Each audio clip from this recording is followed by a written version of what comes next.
السلام عليكم ورحمة الله وبركاته. ازيكم حبايبي؟ عاملين ايه؟ ان شاء الله تكونوا بخير يا رب. النهاردة بقى هفرز معاكم ورق العنب. طبعا ده الموسم بتاعه ولازم نلحقه كده وهو لسه الورق بناتي وطري وناعم، وهنفرزه بطريقة سهلة وبسيطة ولا يكسر معاكم في الفريزر ولا ياخد مكان. اول حاجة انا جبت معايا ورق العنب، دول كانوا 2 كيلو. زي ما انتم شايفين كده الورق لونه جميل كده واخضر وصابح ومربط في بعضه. ده اسهل حاجة ان تجيبيه ربط كده، بيبقى سهل في الرص وسهل ان انتي بتشيلي العنقود بتاعه كده وترصيه بطريقة سهلة وبسيطة. طبعا الورق العنب البناتي بيبقى لونه فاتح كده شوية وناعم، الورقة ناعمة كده معاكي وجميلة، واهم حاجة يكون صابح كده وحلو، ما يكونش بايت ولا دبلان ولا اي حاجة. هنبدأ بقى. أول حاجة أنا هستعمل المقص في قص العنقود بتاعه. بصوا سهل وبسيط ازاي بتاخدي كل مجموعة كده مع بعض، لأن هو بيبقى مرصوص ومترتب ومتربط.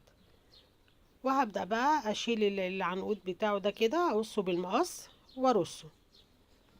طبعا أنا إيه برص، بجيب بقى إيه يعني إيه، بحاول أقرب المقاسات مع بعضيها عشان يبقى كل إيه مجموعة مقاسها إيه زي بعضه.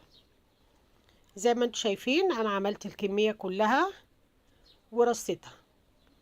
هبدأ بقى اجيب الاسترتش بتاعي ونلفه بالاسترتش بطريقة سهلة وبسيطة جدا، ومش بياخد معاكي وقت ولا مجهود ولا اي حاجة، ويفضل معاكي بالسنة للسنة كده ولا يتكسر معاكي ولا اي حاجة.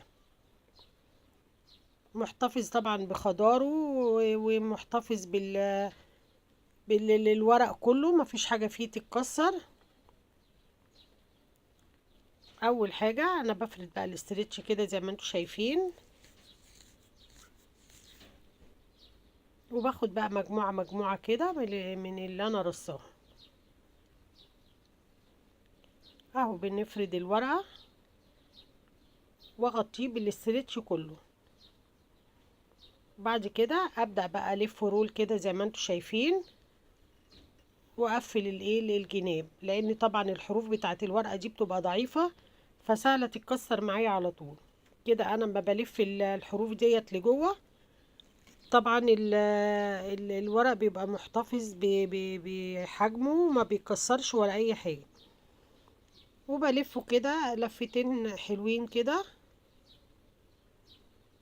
واحاول اشد بقى الاسترتش عشان ينشف معايا، ما يبقاش مهرول كده ولا يفك.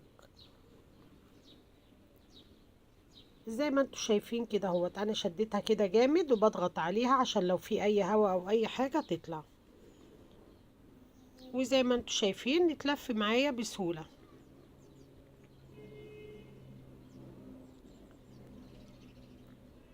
برضو هبدأ اعمل معاكم جزء تاني. انا بفرد الاسترتش، بس الاسترتش بتاعي مش عارفة مش عايز يفك للاخر ليه. فانا بستعمل بقى على قد الحتة اللي فكت معايا، مش عارفة ايه مشكلتها بصراحة. اهو زي ما انتوا شايفين كده بفرد الورقة حلو واغطيه، وابدأ بقى الف رول.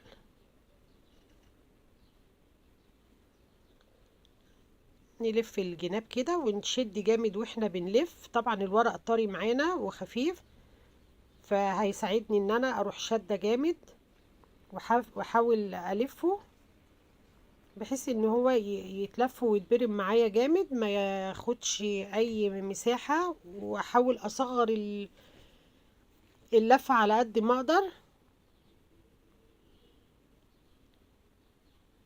اهو زي ما انتوا شايفين كل كمية كده بلفهم، في الاخر بيبقى معايا رول صغنن زي ما انتوا شايفين. تحطيه في الفريزر بقى بين اي كيسين، بين اي علب، بين اي حاجة، بيتزنق في اي حتة صغيرة على طول.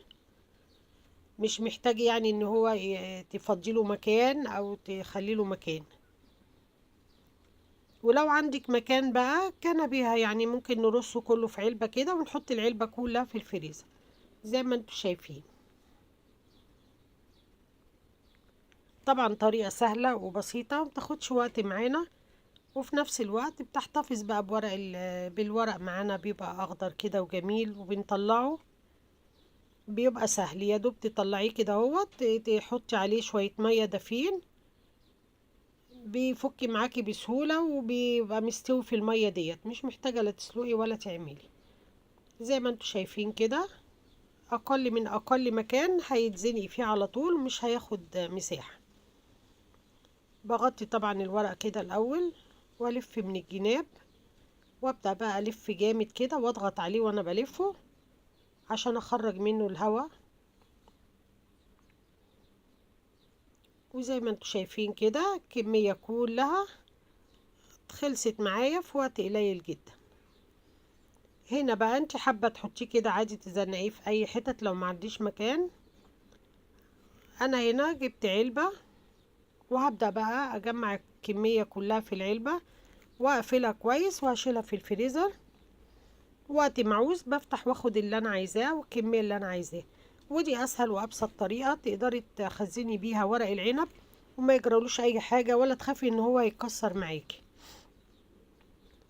وبتطلعيه والله بيبقى اخضر كده وجميل وطعمه حلو قوي، ولا بيغير طعم ولا بيغير حاجة. انا عايزة اقول لكم اني انا السنة اللي فاتت كنت في عمرة طول شهر رمضان، ما لحقتش اخزنه السنة اللي فاتت، فكان عندي من السنة اللي قبليها والله لسه باقي عندي لفتين لسه ما خلصوش. هوريهم لكم واوريكم شكلهم عامل ازاي.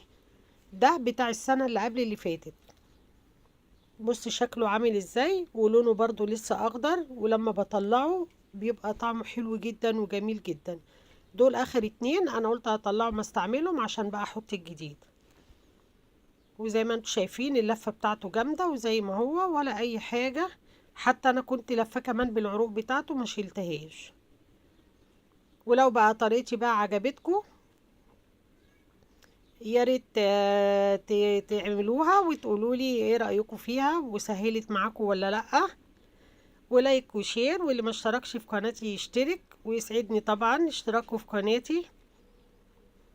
وكل سنة وانتم طيبين وتعيشوا وتفرزوا، والسلام عليكم ورحمة الله وبركاته.